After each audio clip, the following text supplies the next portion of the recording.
Et c'est un enfant qui a l'impression d'avoir déjà tout compris dès le départ.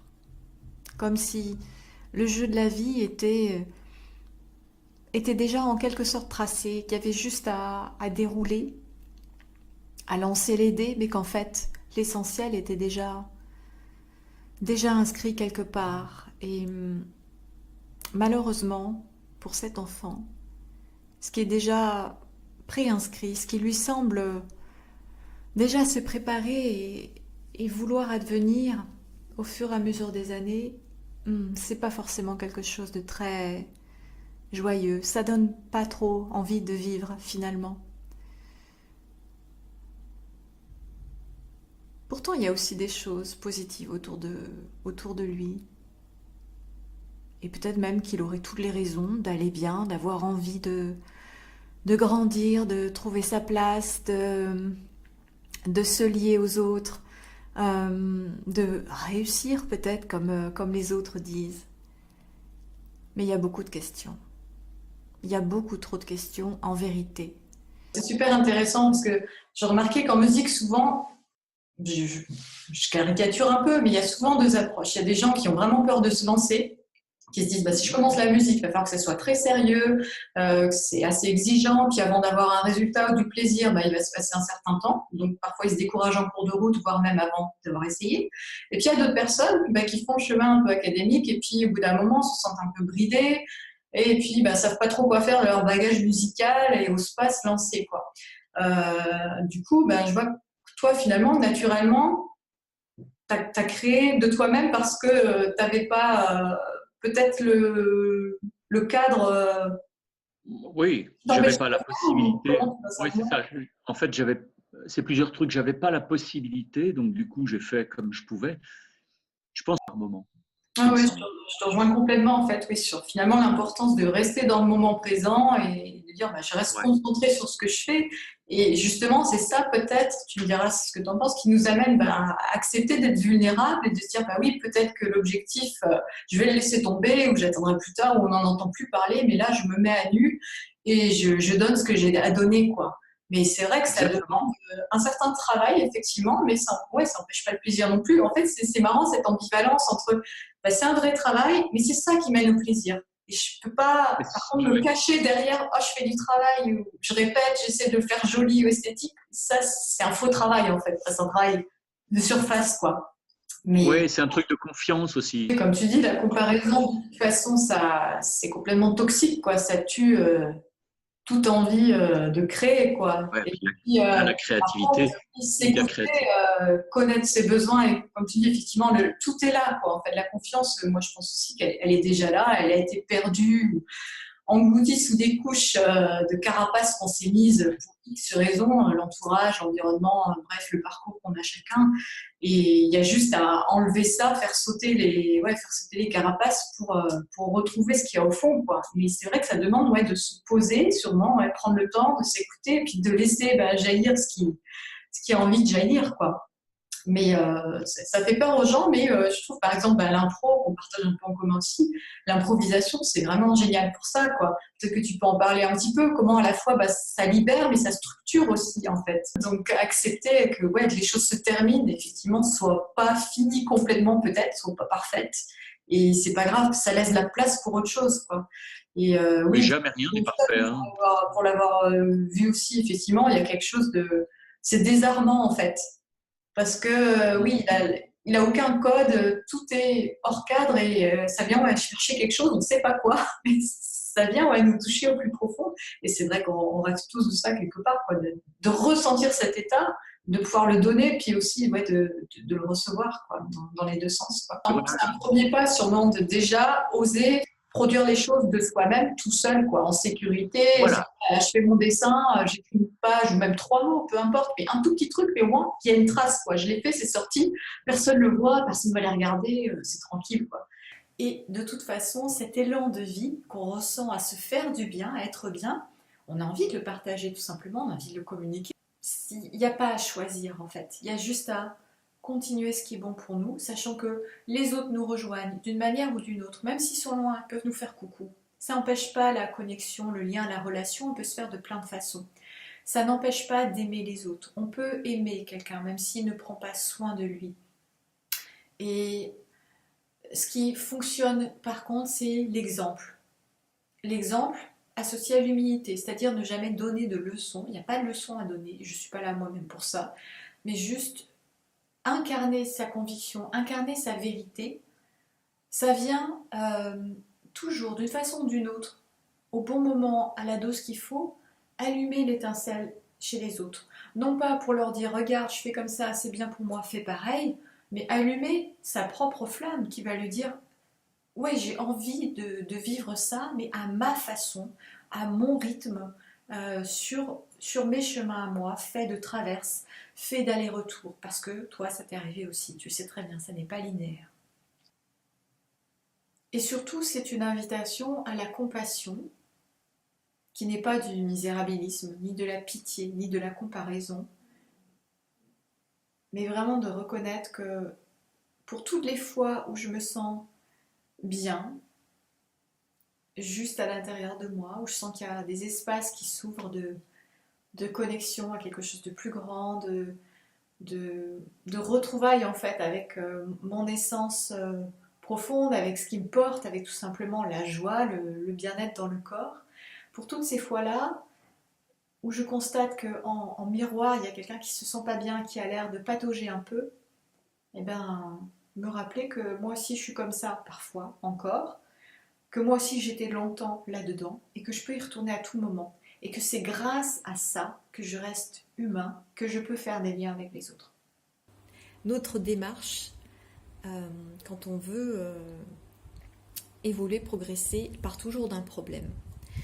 Donc quand je dis ça, il n'y a aucun jugement, hein, c'est juste un constat, mais que je trouve très intéressant parce que ça aide à comprendre comment justement le processus d'évolution personnelle, individuelle se met en place. Et ce processus individuel est hyper important parce qu'il a des répercussions au niveau collectif.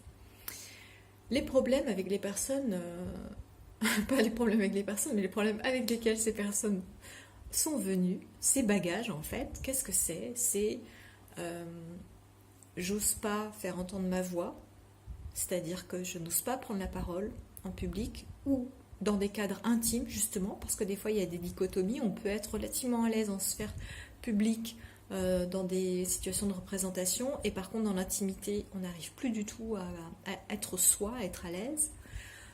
Ma voix est trop faible, je n'arrive pas à me faire entendre, donc je sais ce que je veux dire, j'ose le faire mais techniquement quelque part ça coince. Je tourne un petit peu en rond avec ma voix, j'arrive pas à faire ce que je veux avec ma voix en fait, je chante mais je me sens limitée, donc j'ai besoin d'être outillée, de mieux connaître ma voix. Toutes les problématiques autour de la timidité, la confiance en soi ou de l'introversion, qui pour moi ne sont pas des problématiques en tant que telles, mais qui sont énoncées et vécues comme des problèmes. Le besoin aussi d'élargir ses possibilités, sa palette vocale quand on a déjà une pratique de chant, je dirais classique, donc assez technique, ou peut-être avec une expérience en chorale ou dans des groupes, mais finalement l'aspect créatif n'est pas là. Et on a besoin de retrouver plus de marge de liberté parce qu'on n'y arrive pas soi-même tout seul à mettre de soi dedans. Et puis les complexes vocaux, ce que j'appelle les complexes vocaux. Et puis tant qu'on considère ça comme des problèmes, il n'y a pas de solution. Et en fait, l'idée de trouver une solution, elle va se déliter petit à petit au fur et à mesure du chemin qu'on fait avec sa voix, avec son corps et avec ses mots dans ce processus créatif que je propose. Parce qu'on va comprendre qu'en fait, on est venu chercher autre chose. On le savait au départ. Donc, les personnes qui viennent, elles sentent intuitivement, elles sentent que ce qu'elles sont en train de s'engager à faire, le jeu dans lequel elles entrent, l'exploration, ça va les mener à plus de découverte d'elles-mêmes et donc à oser être elles-mêmes. C'est ce que je propose clairement, hein. Mais le fait d'arriver avec cette petite étiquette problématique donne à la fois un but et aussi un prétexte. Et finalement, tout le processus consiste à déconstruire l'idée selon laquelle il y a un problème. Je ne dis pas qu'il n'y a pas de souffrance derrière, etc. Mais en fait, on va transmuter ça pour libérer ce qui est déjà enfoui, qui demande simplement à être révélé. Et on a ces problèmes qui viennent, qui viennent se placer comme un filtre entre nous et les autres, mais surtout entre nous et nous-mêmes.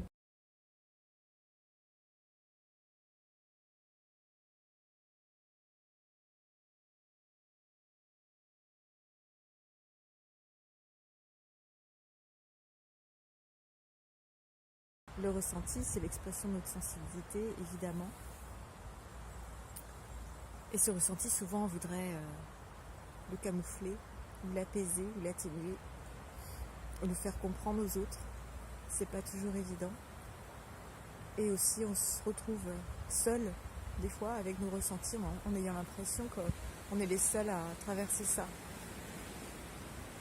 Les ressentis sont vraiment universels, quel que soit leur degré, quelle que soit leur nature. Simplement, on vit dans l'illusion qu'on n'est pas capable de faire avec, et que du coup, forcément, les autres, eux, ils vivent pas ça, ou ils le vivent mieux, ils arrivent. Pas du tout. Ça, je suis convaincue que c'est vraiment une illusion qui nous maintient dans l'idée qu'on est séparé des autres. Oui, c'est s'injecter cette substance qui va nous permettre de nous décrocher, de nous séparer des ressentis. Et moi, le mouvement que je mets derrière ce mot, c'est vraiment le filtre. Je mets un filtre. C'est pas une barrière, parce qu'on est encore accessible. Les autres, ils peuvent encore nous toucher, et on peut encore se laisser toucher, mais je mets ce filtre-là pour atténuer. Il y a vraiment cette idée, oui, de dose, avec un seuil qui nous permet de transformer la réalité. Oui, c'est s'injecter cette substance qui va nous permettre de nous décrocher, de nous séparer des ressentis. Et moi, le mouvement que je mets derrière ce mot, c'est vraiment le filtre. Je mets un filtre. C'est pas une... Et s'anesthésier, c'est aussi une réaction de survie parce que parfois, pour l'avoir déjà vécu, on sait que la douleur, on ne veut pas la ressentir à nouveau. Ça a été trop souffrant. Et s'anesthésier est la seule réponse pour ne pas ressentir à nouveau cette douleur. Et pour ne pas non plus se voir en train de souffrir, parce que c'est presque encore pire de reconnaître qu'on souffre et de reconnaître qu'on peut encore être touché par des choses qui se sont déjà présentées à nous. On fait tous cette expérience d'avoir une confrontation avec 3 choix, c'est-à-dire la fuite, l'affrontement, le combat, ou bien la paralysie. Ressentir, s'anesthésier, ou vivre. Et je ne sais pas pour vous, mais vous me direz dans les commentaires ou d'une autre façon, vous pouvez aussi me le signifier par un like. Vivre, c'est faire avec. Et c'est embrasser toutes ces possibilités-là, toutes ces réactions qu'on a, qui ne sont pas toujours contrôlées, et qui sont ni bonnes ni mauvaises. Vivre, c'est sortir certainement aussi de ce jugement qu'on a sur nos paralysies, sur nos ressentis envahissants, sur les ressentis qu'on va cacher, derrière aussi de l'hyposensibilité apparente, à venir à cette option de vivre. C'est vraiment s'offrir un ressenti différent. Et j'avais juste envie de dire que c'est possible en fait de sortir des options fermées que j'ai évoquées juste avant. Ah, mais vous verrez si vous avez déjà fait l'expérience avec ma pratique ou avec d'autres pratiques qui peuvent y ressembler. À chaque fois qu'on renoue, quand on fait connexion avec son corps, qu'on s'autorise à libérer sa voix, à laisser sortir les sons, à se laisser porter par l'instant présent, ça paraît tout simple à dire, mais il y a vraiment une sensation différente qui pour moi est la suivante. Et ce que j'ai vu là est vraiment très, très personnel et très intime, mais je crois que c'est important que je le dise. J'ai l'impression de revenir dans le tissu de la vie, dans la fibre. C'est à la fois se sentir pleinement présent. Donc je sens tout en fait, de la tête aux pieds, de la surface de la peau à l'intérieur des cellules. Et en même temps, je me sens être dans l'extérieur aussi. C'est-à-dire qu'il n'y a plus de séparation. entre le dedans et le dehors. Et faire partie d'une toile, c'est agréable, parce que du coup, on a un sentiment d'appartenance, mais qui n'est pas limitant. C'est-à-dire qu'on n'est pas piégé. C'est pas quelque chose de fermé, au contraire. Voilà, on appartient à soi-même, on appartient aussi au monde. Et l'expression libre de soi, elle permet ça. Donc, n'oubliez pas que juste vous êtes merveilleux en fait, mais vous le savez pas encore. Vous le savez pas encore, mais on en reparlera. À bientôt.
Oh,